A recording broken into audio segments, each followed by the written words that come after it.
Hi friends, iPhone ఎప్పుడు మనం మాట్లాడేది ప్రతిదీ వింటూ ఉంటుంది.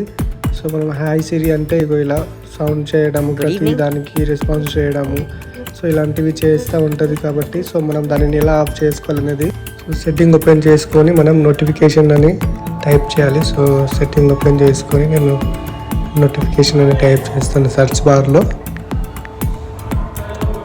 నోటిఫికేషన్స్ ఇక్కడ ఉంది. నోటిఫికేషన్ వచ్చిన తర్వాత ఇక్కడ మనకు సిరీ సజెషన్స్ ఉంది కదా. సో సిరీ సజెషన్ అనేది ఇప్పుడు ఆఫ్ చేసుకోవాలి. సో మనకు అవసరం ఉన్న యాప్స్కి మాత్రమే మనం సిరీ సజెషన్స్ ఆన్ పెట్టుకోవాలి, మిగతావన్నీ ఆఫ్లో పెట్టుకోవాలి. సో నాకు ఇప్పుడు నేను అవసరం ఉన్న వాటికి మాత్రమే నేను ఆన్లో పెట్టుకున్నాను, మిగతావన్నీ ఆఫ్లో ఉంటుంది. సో ఇక్కడ చూడొచ్చు మనం ఈ స్క్రీన్లో. సో మిగతావన్నీ నేను ఆఫ్లో పెట్టుకున్నాను. సో ఇలా మనం అవసరం ఉన్న వాటికి ఆన్ చేసుకొని మిగతా వాటికన్నికి ఆఫ్లో పెట్టుకోవాలి. సో దీనివల్ల బ్యాటరీ డ్రైన్స్ కూడా చాలా జరుగుతుంది. సో దానికోసమని మనం అవసరం ఉన్న వాటిని వాడుకోవాలి, లేదా వాటికి ఆఫ్లో పెట్టుకోవాలి.